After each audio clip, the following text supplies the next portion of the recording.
តាក់ទិននឹងបញ្ហានយោបាយរបស់ស្រុកទីចំណុចដែលខ្ញុំបញ្ជាក់នោះគឺត្រង់ចេះសូមឲ្យអ្នកដទៃមានការប្រយ័ត្នប្រយែងទៅលើពាក្យសម្ដីកិច្ចព្រមព្រៀងរវាងគណៈបកនយោបាយទាំងពីរនៅថ្ងៃទី22ខែកក្កដាឆ្នាំ2014កន្លងទៅមិនមែនជាកិច្ចព្រមព្រៀងបញ្ចប់នៅដំណើរការរបស់តុលាការទៅលើរឿងក្តីតាក់ទងនឹងរឿងព្រំប្រទានទេសូមបញ្ជាក់ជូនហើយបើសិនជាខ្វះឯកសារខ្វះសម្ដីដើមសូមមកយកពីខ្ញុំប្រើជូន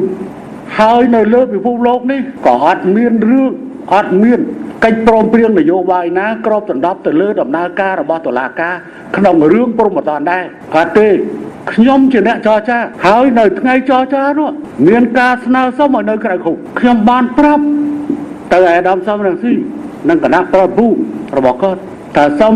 ជំរុញលបឿននៃរដ្ឋបវេនីដើម្បីបង្អាក់ព្រំប្រទានមិនបានខ្ញុំនិយាយអញ្ចឹងថាឥឡូវយើងឯកភាពគ្នាហើយដើម្បីចូលសភា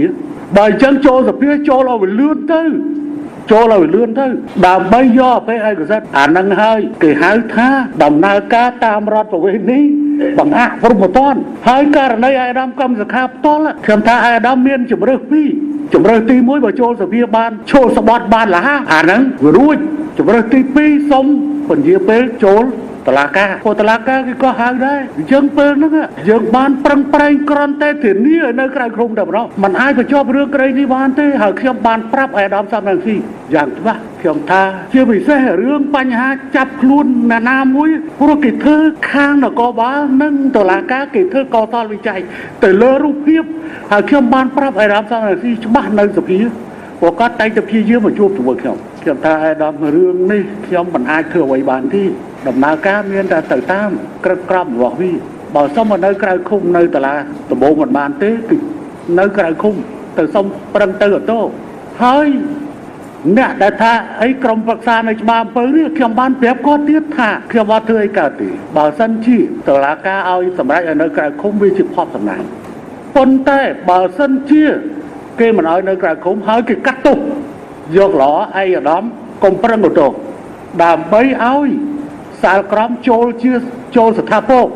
ដល់សាលក្រមចូលស្ថាពរហើយ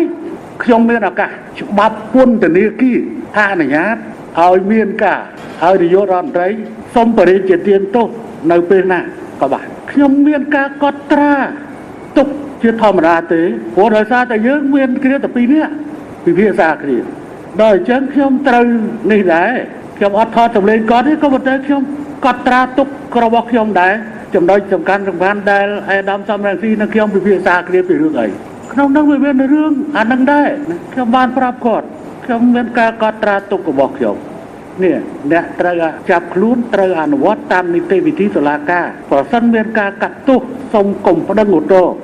ដើម្បីឲ្យសាលក្រមចូលស្ថាពរដើម្បីឲ្យនាយករដ្ឋមន្ត្រីសុំលើកលែងទោសអានេះខ្ញុំកត់ចូលក្នុងអានេះហ្នឹងរួចហើយអាទូរស័ព្ទរបស់ខ្ញុំជាមួយនឹងអា iPad របស់ខ្ញុំវាភ្ជាប់គ្នាវាចូលទៅក្នុង iPad របស់ខ្ញុំ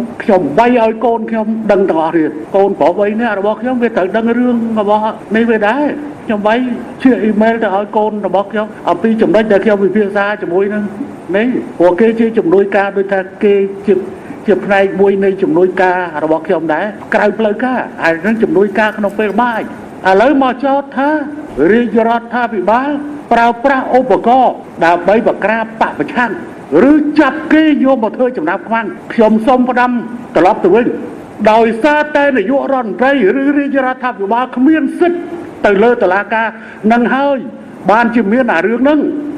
បើមានអារឿងហ្នឹងបើសិនជាខ្ញុំអាចនិយាយបានថាតុលាការកុំចាប់វាមិនស្រួល